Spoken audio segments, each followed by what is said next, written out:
Hello everyone, welcome to Study for Change channel স্বাগতম জনাইছো। আজিৰ এই ভিডিঅ'টোত আসামীয়াৰ বুকখনৰ পৰা পাৰ্ট নম্বৰ 75 আলোচনা কৰিম। এই কুৱেশ্যনবোৰ আহি থকা অসম চৰকাৰৰ বিভিন্ন পৰীক্ষাৰ কাৰণে ইম্পৰ্টেণ্ট হ'ব, সো ভিডিঅ'টো স্কিপ নকৰাকৈ শেষলৈকে চাব। আৰু যদি কোনোবাই আগৰ ভিডিঅ'সমূহ চাব বিচাৰে প্লেলিষ্টৰ লিংক ডেছক্ৰিপশ্যনত দিয়া আছে, তাৰ পৰাও চাব পাৰিব। আজিৰ প্ৰথম কুৱেশ্যনটো হৈছে question number 1, who was the first Assamese to receive the Arjuna award? Arjuna বঁটা বিজয়ী প্ৰথম অসমীয়া কোন আছিল? অপশ্যনটি আছে মনালিছা বৰুৱা মহতা, ভোগেশ্বৰ বৰুৱা, দীপাংকৰ ভট্টাচাৰ্য, শিৱ থাপা। ইয়াৰ শুদ্ধ আনচাৰ হৈছে option number b, Bhogeswar Baruah. Arjuna বঁটা লাভ কৰা প্ৰথমজন অসমীয়া হৈছে ভোগেশ্বৰ বৰুৱাদেৱ। ভোগেশ্বৰ বৰুৱাদেৱে 1966ত অৰ্জুন বঁটা লাভ কৰিছিলে। তেখেতে বেংককত অনুষ্ঠিত হোৱা এছিয়ান গেমছত 1996ত 800 মিটাৰত তেখেতে সোণৰ পদক লাভ কৰিছিলে আৰু ইয়াৰ বাবে তেখেতক 1966ত অৰ্জুন বঁটা প্ৰদান কৰা হৈছিল। সো মনত ৰাখিব, প্ৰথমজন অসমীয়া ভোগেশ্বৰ বৰুৱাদেৱে অৰ্জুন বঁটা লাভ কৰিছিলে। Next question, who appoints the advocate general of states? ৰাজ্যসমূহৰ অধিবক্তা প্ৰধানক কোনে নিযুক্তি প্ৰদান কৰে? অপশ্যনকেইটা আছে governor of state, chief minister of state, chief justice of the high court, president of India. ইয়াৰ শুদ্ধ আনচাৰ হৈছে option number A, governor of state, ৰাজ্যৰ ৰাজ্যপাল। The advocate general of states is appointed by governor of state. পৰীক্ষাত সুধিব পাৰে advocate জেনেৰেলৰ কিমান কাৰ্যকাল থাকে। মনত ৰাখিব, এডভোকেট জেনেৰেলৰ কোনো সময়সীমা নাথাকে। যিমান দিনলৈকে এজন গভৰ্ণৰে এডভোকেট জেনেৰেলক ৰাখিব বিচাৰে সিমান দিন থাকিব পাৰে। আৰু এডভোকেট জেনেৰেলক অকল ছাছপেণ্ড কৰিব পাৰিব governor of states. Next question, name the first Assamese awarded with Bharat Ratna, the highest civilian award in India. Bharat Ratna বঁটা বিজয়ী প্ৰথম অসমীয়া কোন আছিল? ইয়াৰ শুদ্ধ আনচাৰটো হৈছে গোপীনাথ বৰদলৈদেৱ। তেখেতে ভাৰতৰ highest civilian award Bharat Ratna লাভ কৰিছিলে এজন অসমীয়া হৈ। গোপীনাথ বৰদলৈদেৱে ভাৰত ৰত্ন লাভ কৰিছিলে 1999 চনত আৰু প্ৰথমবাৰৰ বাবে ভাৰত ৰত্ন দিয়া হৈছিলে 1954ত। প্ৰথমজন ভাৰত ৰত্ন পোৱা ব্যক্তি আছিলে CV ৰমন। তেখেতে প্ৰথমবাৰৰ বাবে highest civilian award Bharat Ratna লাভ কৰিছিলে। লগতে মনত ৰাখিব, ভূপেন হাজৰিকাদেৱে অসম ৰত্ন লাভ কৰিছিলে 2009 চনত আৰু এই অসম ৰত্ন বঁটাটো অসম চৰকাৰে প্ৰদান কৰে। সো মনত ৰাখিব, ভাৰত ৰত্ন বঁটা লাভ কৰা প্ৰথমজন অসমীয়া হৈছে গোপীনাথ বৰদলৈদেৱ।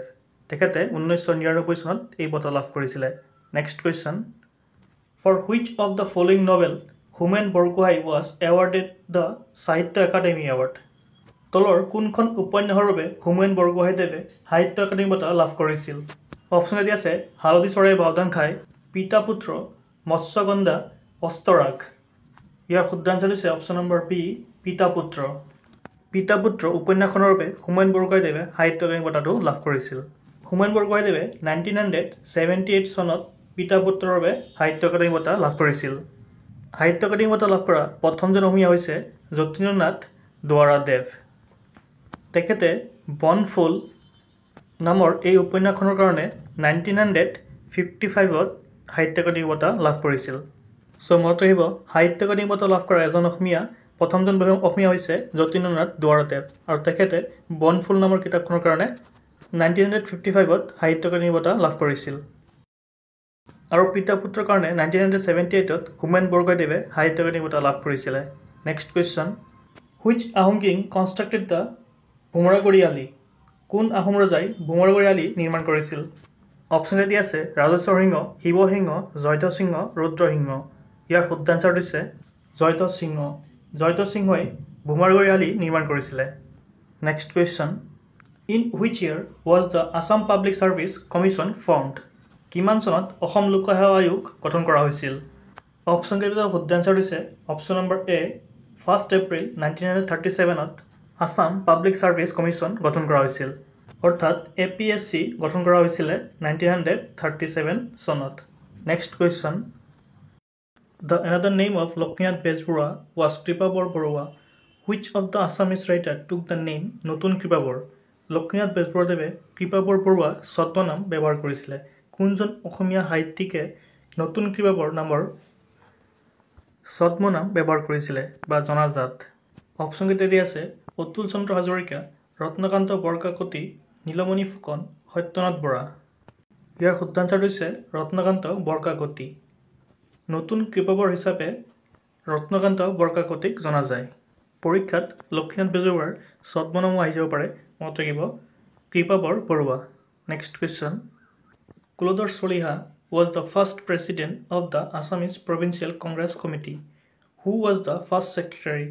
কুলধৰ চলিহা অসম প্ৰদেশ কংগ্ৰেছ কমিটিৰ প্ৰথম সভাপতি আছিল প্ৰথম সম্পাদক কোন আছিল অপশ্যনকেইটা দিয়াৰ ভিতৰত শুদ্ধ আনচাৰটো হৈছে অপশ্যন নম্বৰ এ নবীন চন্দ্ৰ বৰদলৈদেৱ অসম প্ৰাদেশিক কংগ্ৰেছ কমিটি গঠন কৰা হৈছিল 1921 চনত Assam Provincial Congress Committee was formed in 1921 আৰু ফাৰ্ষ্ট ছেক্ৰেটাৰী আছিলে নবীন চন্দ্ৰ বৰদলৈদেৱ next question Which among the following is the implementing agency of the Assam government tasked with the Mission Bhumiputra?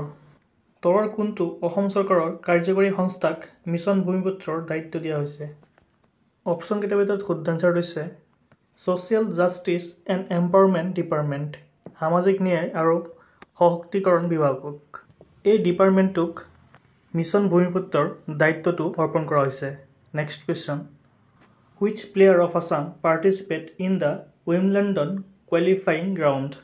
অসমৰ কোনজন খেলুৱৈয়ে উইম্বলডনৰ কোৱালিফাইং ৰাউণ্ডত অংশগ্ৰহণ কৰিছিল ইয়াৰ শুদ্ধ আনচাৰটো হৈছে সুশান্ত দাস চৌধুৰী সুশান্ত দাস চৌধুৰীয়ে উইম্বলডন কোৱালিফাইং ৰাউণ্ডত অসমৰ পৰা অংশ লৈছিলে next question Which was the first ever GI tag product from Assam?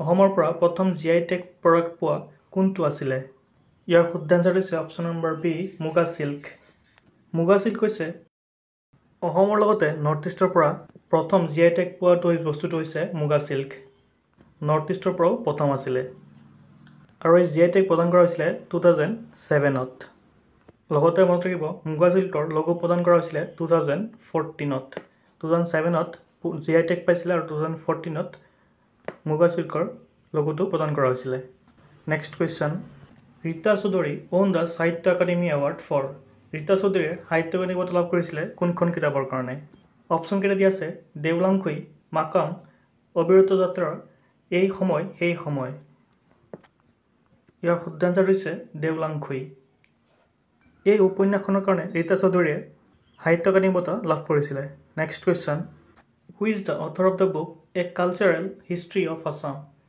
অসমৰ এক সাংস্কৃতিক ইতিহাস গ্ৰন্থখনৰ লেখক কোন অপশ্যন কেইটাৰ ভিতৰত শুদ্ধ আনচাৰ হৈছে বীৰেন্দ্ৰ কুমাৰ বৰুৱা এ কালচাৰেল হিষ্ট্ৰী অফ আছাম গ্ৰন্থখনৰ লেখক হৈছে বীৰেন্দ্ৰ কুমাৰ বৰুৱাক ৰাচনা বৰুৱা বুলিও জনা যায় মনত ৰাখিব বীৰেন্দ্ৰ কুমাৰ বৰুৱাৰ আন এটা নাম হৈছে Rachna Barua next question Which writer is known as Pitambar Rajmedhi কোনজন সাহিত্যিকক পীতাম্বৰ ৰাজমেধি নামেৰে জনা যায় ইয়াৰ অপশ্যন কেইটা শুদ্ধ আনচাৰটো হৈছে ৰাজমোহন নাথ তেখেতক পীতাম্বৰ ৰাজমেধি নামেৰে পৰিচিত next question What script is used to write Bodo language Bodo ভাষা লিখিবলৈ কি লিপি ব্যৱহাৰ কৰা হয় ইয়াৰ শুদ্ধ আনচাৰ হৈছে দেৱাংগিৰি বড়ো ভাষা লিখিবলৈ দেৱাংগিৰি লিপি ব্যৱহাৰ কৰা হয় next question Which river separates the Karbi Anglong plateau with Naga Hills?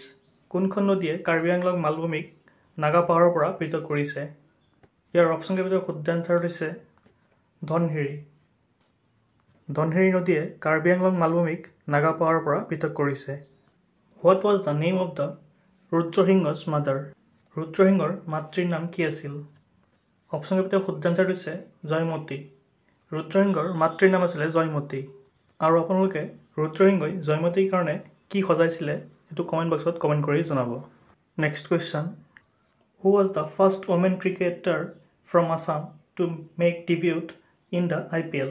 IPLত অভিষেক ঘটোৱা অসমৰ প্ৰথমগৰাকী মহিলা ক্ৰিকেটাৰৰ নাম কি মানে অসমৰ পৰা IPLত অন্তৰ্ভুক্ত হোৱা প্ৰথমজন মহিলা কোন অপশ্যন দিয়া আছে জিন্তিমণি কলিতা উমা চেত্ৰী স্নেহা ৰাণা দীপ্তি শৰ্মা শুদ্ধ আনচাৰটো হৈছে জিন্তিমণি কলিতা তেখেত হৈছে অসমৰ পৰা প্ৰথমগৰাকী মহিলা যিজনে IPLত ডেবিউট কৰিছে আৰু লগতে মনত ৰাখিব উমা চেত্ৰী হৈছে প্ৰথমগৰাকী মহিলা যিজনে ভাৰতীয় মহিলা ক্ৰিকেট দলত খেলিছে জিন্তিমণি কলিতা হৈছে IPL আৰু উমা চেত্ৰী হৈছে ইণ্ডিয়ান ওমেন ক্ৰিকেট খেলত অন্তৰ্ভুক্ত হৈছিল next question the Guwahati refinery was installed with the help of?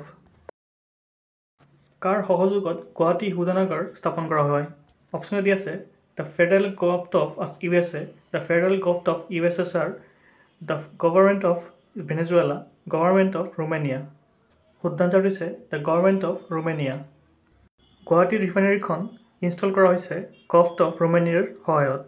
Next question, what is the tag line or slogan of the Jal Jeevan mission? Jal Jeevan মিছনৰ টেগ লাইন বা শ্লোগান কি? অপশ্যন এ আছে save water save life, piped water to all, সবকা সাথ সবকা বিকাশ, হৰ ঘৰ জল। শুদ্ধ আনচাৰ দিছে হৰ ঘৰ জল। জল জীৱন মিছনৰ শ্লোগান হৈছে হৰ ঘৰ জল। আজিৰ এইকেইটা কুৱেশ্যন আছিলে। যদি ভিডিঅ'টো চাই ভাল লাগিছে প্লিজ লাইক শ্বেয়াৰ ছাবস্ক্ৰাইব কৰিব আৰু এনেকুৱা দৰে ভিডিঅ' পাই থাকিবলৈ। থেংক ইউ ফৰ ৱাচিং।